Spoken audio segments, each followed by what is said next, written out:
मेरे प्यारे देशवासियों, नमस्कार। 76वें स्वाधीनता दिवस की पूर्व संध्या पर देश विदेश में रहने वाले सभी भारतीयों को मैं हार्दिक बधाई देती हूँ। इस गौरवपूर्ण अवसर पर आपको संबोधित करते हुए मुझे बहुत खुशी हो रही है। एक स्वाधीन देश के रूप में भारत 75 साल पूरे कर रहा है। 14 अगस्त के दिन को विभाजन विभीषिका स्मृति दिवस के रूप में मनाया जा रहा है। इस स्मृति दिवस को मनाने का उद्देश्य सामाजिक सद्भाव, मानव सशक्तिकरण और एकता को बढ़ावा देना है। 15 अगस्त 1947 के दिन हमने औपनिवेशिक शासन की बेड़ियों को काट दिया था। उस दिन हमने अपनी नियति को नया स्वरूप देने का निर्णय लिया था। उस शुभ दिवस की वर्षगांठ मनाते हुए हम लोग सभी स्वाधीनता सेनानियों को सादर नमन करते हैं। उन्होंने अपना सर्वस्व बलिदान कर दिया ताकि हम सब एक स्वाधीन भारत में सांस ले सके। भारत की आज़ादी हमारे साथ साथ विश्व में लोकतंत्र के हर समर्थक के लिए उत्सव का विषय है। जब भारत स्वाधीन हुआ तो अनेक अंतर्राष्ट्रीय नेताओं और विचारकों ने हमारी लोकतांत्रिक शासन प्रणाली की सफलता के विषय में आशंका व्यक्त की थी। उनकी इस आशंका के कई कारण भी थे। उन दिनों लोकतंत्र आर्थिक रूप से उन्नत राष्ट्र तक ही सीमित था। विदेशी शासकों ने वर्षों तक भारत का शोषण किया था। इस कारण भारत के लोग गरीबी और अशिक्षा से जूझ रहे थे। लेकिन भारतवासियों ने उन लोगों की आशंकाओं को गलत साबित कर दिया। भारत की मिट्टी में लोकतंत्र की जोड़ें लगातार गहरी और मजबूत होती गई। अधिकांश लोकतांत्रिक देशों में वोट देने का अधिकार प्राप्त करने के लिए महिलाओं को लंबे समय तक संघर्ष करना पड़ा। लेकिन हमारे गणतंत्र की शुरुआत से ही भारत ने सार्वभौमिक वयस्क मताधिकार को अपनाया। इस प्रकार आधुनिक भारत के निर्माताओं ने प्रत्येक वयस्क नागरिकों को राष्ट्र निर्माण की सामूहिक प्रक्रिया में भाग लेने का अवसर प्रदान किया। भारत को यह श्रेय जाता है कि उसने विश्व समुदाय को लोकतंत्र की वास्तविक क्षमता से परिचित कराया।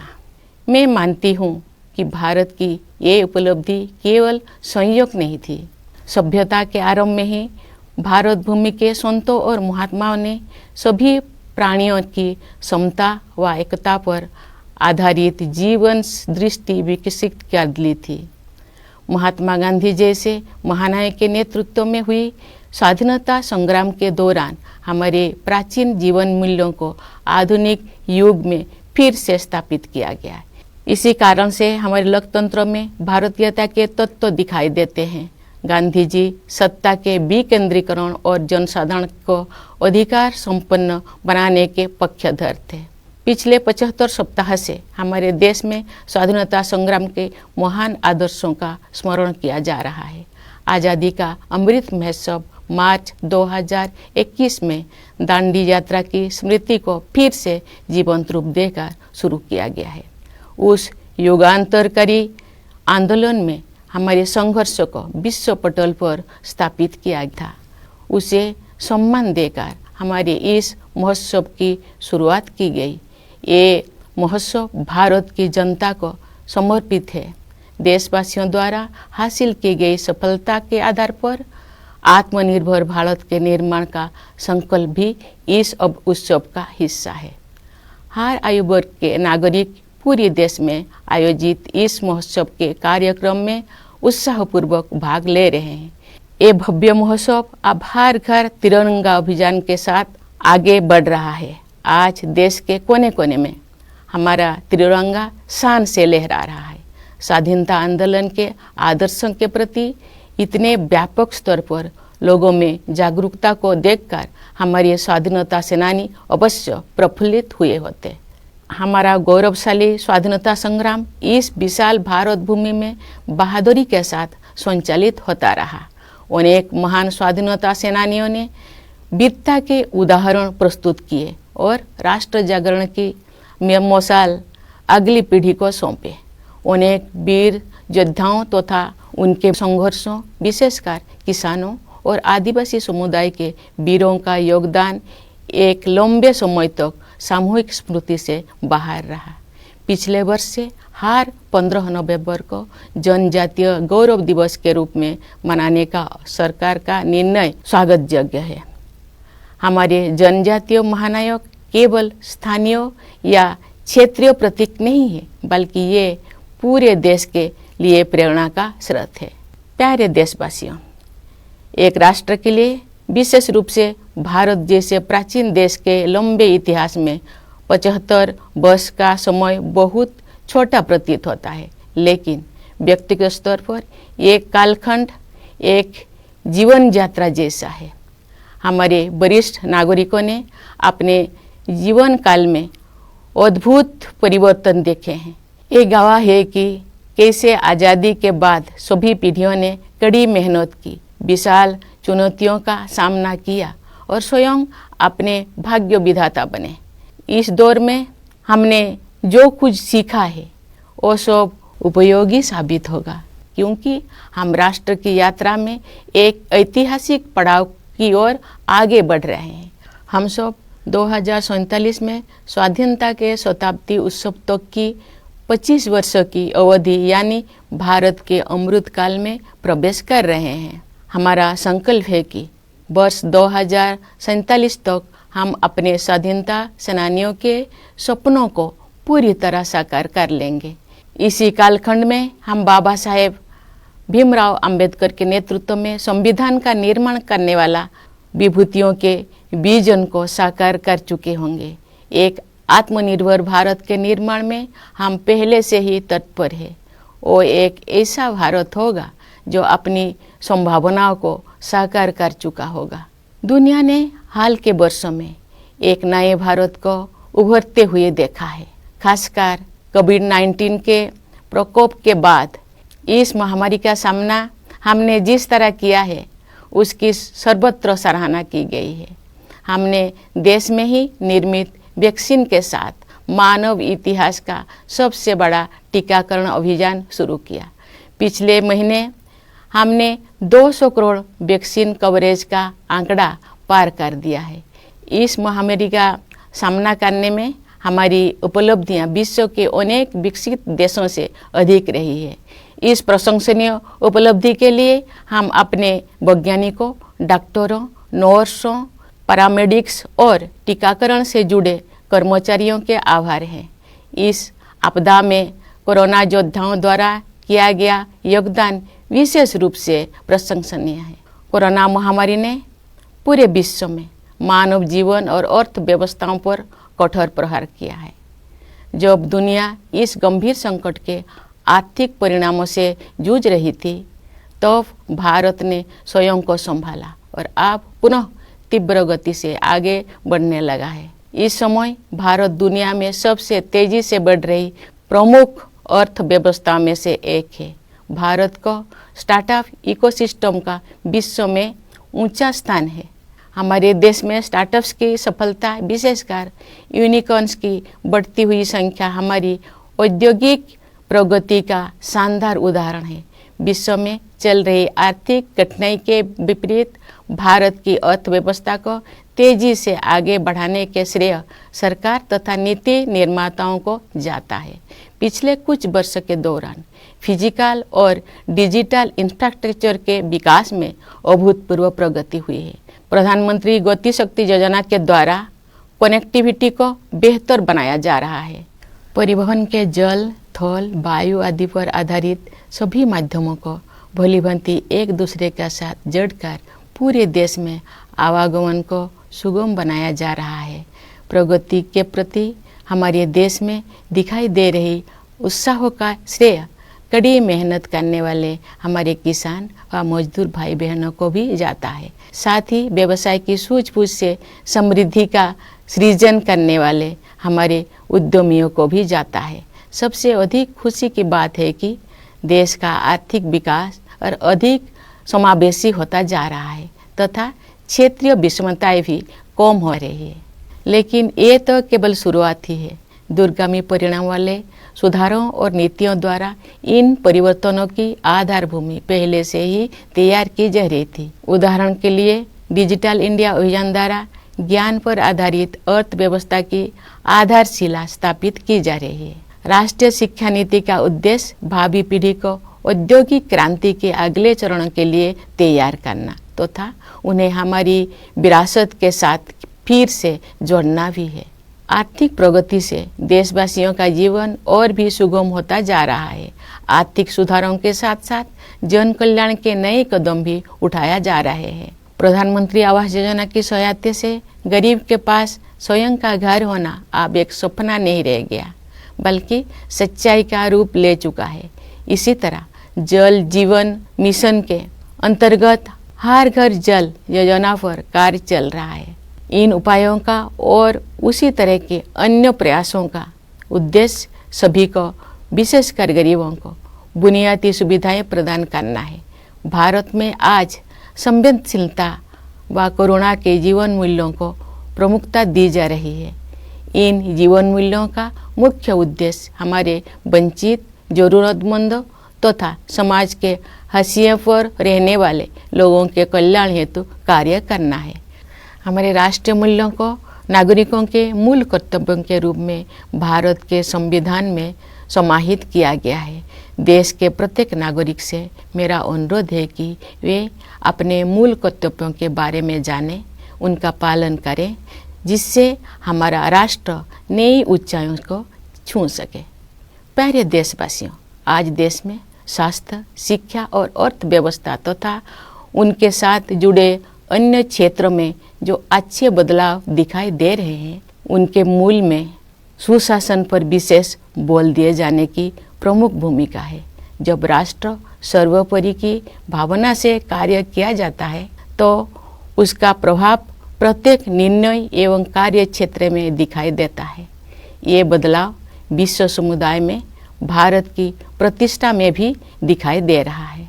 भारत के नया आत्मविश्वास का स्रोत देश के युवा, किसान और सबसे बढ़कर देश की महिलाएं हैं। अब देश में स्त्री पुरुष के आधार पर असमानता कम हो रही है। महिलाएं अनेक रूढ़ियों और बाधाओं को पार करते हुए आगे बढ़ रही हैं।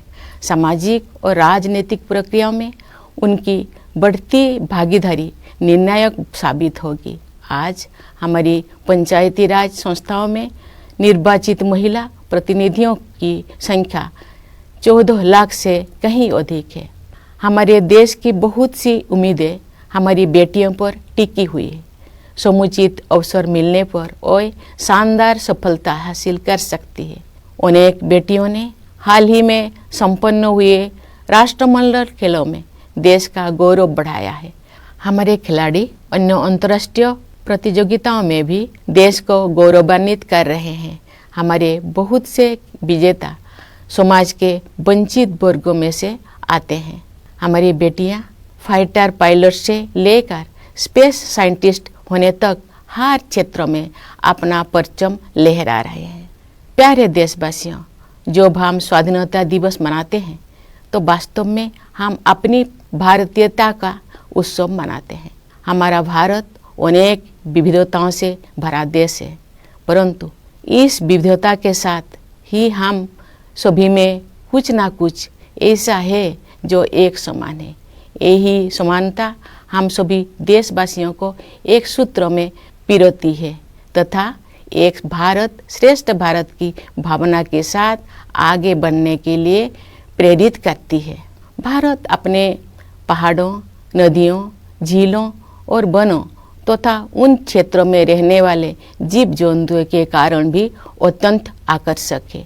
आज जब हमारे पर्यावरण के सम्मुख नई नई चुनौतियां आ रही है, तब हमें भारत की सुंदरता से जुड़ी हर चीज़ का दृढ़तापूर्वक संरक्षण करना चाहिए। जल, मिट्टी और जैविक विविधता का संरक्षण हमारी भावी पीढ़ियों के प्रति हमारा कर्तव्य है। प्रकृति की देखभाल माँ की तरह करना हमारी भारतीय संस्कृति का अभिन्न अंग रहा है। हम भारतवासी अपनी पारंपरिक जीवन शैली से पूरी दुनिया का सही राह दिखा सकते हैं। योग एवं आयुर्वेद विश्व समुदाय को भारत का अमूल्य उपहार है, जिसकी लोकप्रियता पूरी दुनिया में निरंतर बढ़ रही है। प्यारे देशवासियों, हमारे पास जो कुछ भी है वो हमारी मातृभूमि का दिया हुआ है। इसलिए हमें अपने देश की सुरक्षा, प्रगति और समृद्धि के लिए अपना सब कुछ अर्पण कर देने का संकल्प लेना चाहिए। हमारे अस्तित्व की सार्थकता एक महान भारत के निर्माण में ही दिखाई देगी। कन्नड़ भाषा के माध्यम से भारतीय साहित्य को समृद्ध करने वाले महान राष्ट्रवादी कवि कुवेंपु ने कहा है, नानु अड़िए नीनु अड़िए नम्मा एलु बिगोड़ मेले मूडबुदु नव भारत दलीले। अर्थात मैं नहीं रहूँगा, नहीं रहेंगे तुम, परंतु हमारी अस्थियों पर उदित होगी नई भारत की महागाथा।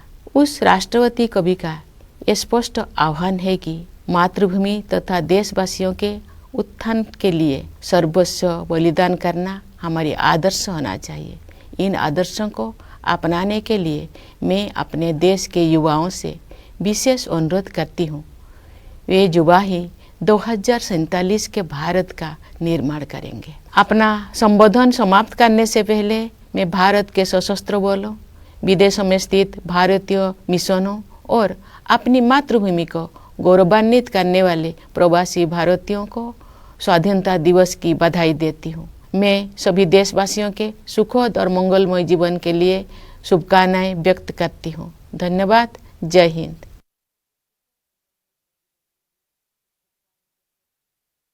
My dear fellow citizens, Namaskar. My heartiest greetings in advance to all Indians living in the country and abroad on the eve of the 76th Independence Day. I am delighted to address you on this momentous occasion. India is completing 75 years as an independent nation. 14 August is observed as Partition Horrors Remembrance Day, so as to promote social harmony, unity and empowerment of people. Tomorrow marks the day when we had freed ourselves from the shackles of colonial rulers and decided to reshape our destiny. As all of us celebrate the anniversary of that day, we vow to all those men and women who made enormous sacrifices to make it possible for us to live in a free India. It is a cause of celebration not only for all of us, but also for every advocate of democracy around the world. When India won independence, there were many international leaders and experts who were skeptical about the success of democratic form of government in India. They had their reasons to be doubtful. In those days, democracy was limited to economically advanced nations. India, after so many years of exploitation at the hands of foreign rulers, was marred by poverty and illiteracy. But we Indians proved the skeptic wrong. Democracy not only grew roots in this soil, it was enriched too. In most other well-established democracies, women had to wage long drawn struggle to get the right to vote. But India adopted universal adult franchise right since the beginning of the Republic.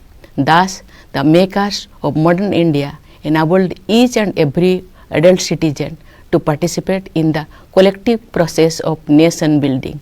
Thus, India can be credited to have helped the world discover the true potential of democracy.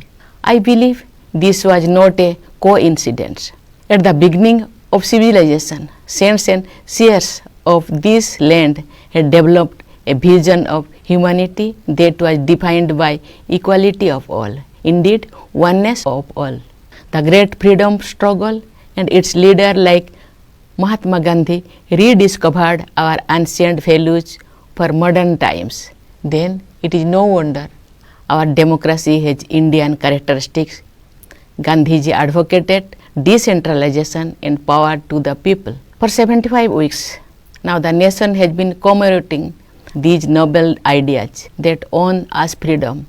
In March 2021, we began the Azadi Ka Amrit Mahotsav with the reenactment of the Dandi March. This way, Our celebration began with a tribute to that watershed event which had put our struggle on the world map. This festival is dedicated to the people of India. Based on the success achieved by the people, the resolve to build Atmanirbhar Bharat is also a part of this Mahotsav. Citizens from all age groups have keenly participated in a series of events held across the country. This grand festival is going ahead with the Har Ghar Triranga Abhiyan. The Indian tricolors are fluttering in every nook and corner of the country. Great martyrs would have been thrilled to see the spirit of the independence movement coming alive again on such a massive scale. Our glorious freedom struggles was waged bravely across the vast territory of our country. Many great freedom fighters did their duty and passed on the torch of awakening, leaving little trace on their heroic deeds. Forgotten for long were many heroes and their struggles, especially among the peasants and tribal population. The government's decision last year to observe 15th November Janajatiya Gaurav Divas is welcome because our tribal heroes are not merely local or regional icons, but they inspire the entire nation. Dear citizens, for a nation, particularly an ancient one such as India, the passage of 75 years is merely a blink of an eye. But for us and individuals, it is a lifetime. Senior citizens among us have witnessed a dramatic change in their lifetime. They have seen how after independence all the generations have toiled hard, how we met great challenges and how we have taken charge of our destiny. The lessons learned in the process will prove useful as we move towards the next milestone in the journey of the nation, the Amrit Kal, the 25 years to be celebration of the centenary of our independence. By the year 2047, we will have fully realized the dreams of our freedom fighters. We will have given a concrete shape to the vision of those who, led by Baba Saheb Bhimrao Ambedkar, drafted the Constitution. We all already on course to build an Atmanirbhar Bharat, an India that would have realized its true potential. The world has seen a new India rising in recent years, more so after the outbreak of COVID-19. Our response to the pandemic has been appreciated everywhere. We launched the biggest vaccination drive in human history with vaccines manufactured in the country itself. Last month, we crossed the 200 crore mark in cumulative vaccine coverage in combating the pandemic. Our achievements have been better than those of many developed countries. For this feat, we are grateful to our scientists, doctors, nurses, paramedics, and the staff associated with vaccination. The pandemic has uprooted lives and also economies in the entire world. When the world has been battling the economic consequences of the great crisis, India got its act together and is now moving forward. India is among the fastest growing major economies in the world. India's startup ecosystem ranks high in the world. The success of startups in our country, especially the growing number of unicorns, is a shining example of our industrial progress. The government and policymakers deserve credit for beating the global trend and helping the economy flourish. During the last few years, unprecedented progress has been made in the development of physical and digital infrastructure. Through the Pradhan Mantri Gati Shakti Yojana, all the modes of connectivity based on water, land, air, etc. are being integrated in the whole country to enable seamless transportation across the country. For the vibrancy of growth visible in our country, credit must also be given to workers and farmers whose hard work has made it possible, and entrepreneurs whose business acumen has created wealth. What is all the more heartening is that the growth is becoming more inclusive and regional disparities too are reducing. But this is only the beginning. A series of economic reforms and policy initiatives have been preparing the ground for a long term.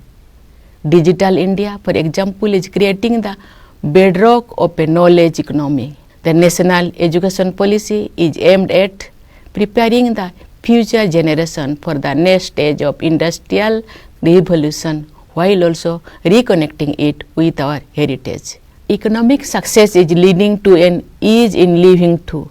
Economic reform are rightly accompanied by innovative welfare initiatives. A home of one's own is no longer a dream for the poor, but a reality for more and more people, thanks to the Pradhan Mantri Awas Yojana. Similarly, under the Jal Jeevan Mission, tap water connection is being provided to every household since the launch of the Har Ghar Jal scheme. The aim of these and many other similar efforts is to provide basic amenities to all, particularly the poor. The key word for India today is compassion for the downtrodden, for the needy, and for those on the margins. Some of our national values have been incorporated in our Constitution as the fundamental duties of the citizens.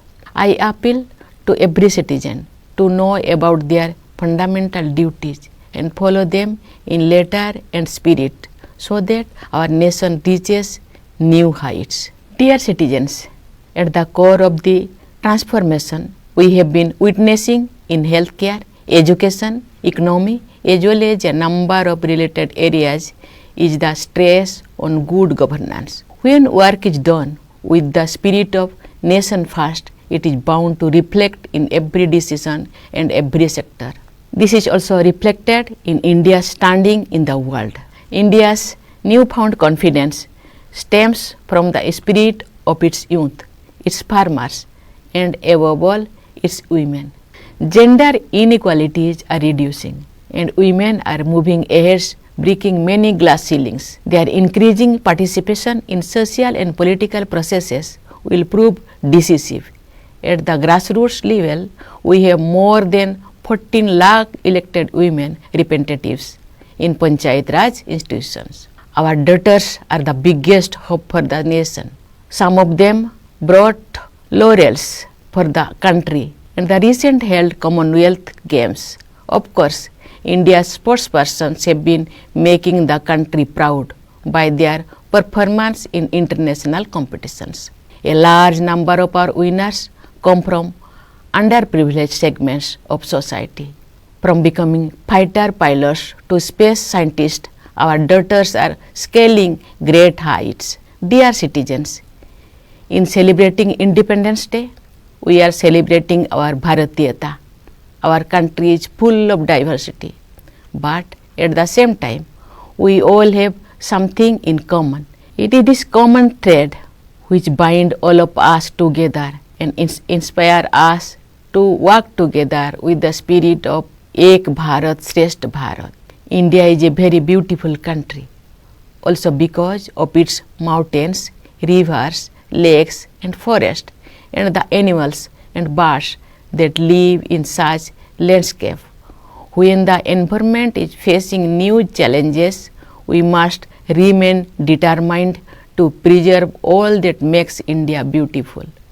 Conserving water, soil and biodiversity is our duty towards our children. Caring for Mother Nature has been part and parcel of Indian culture.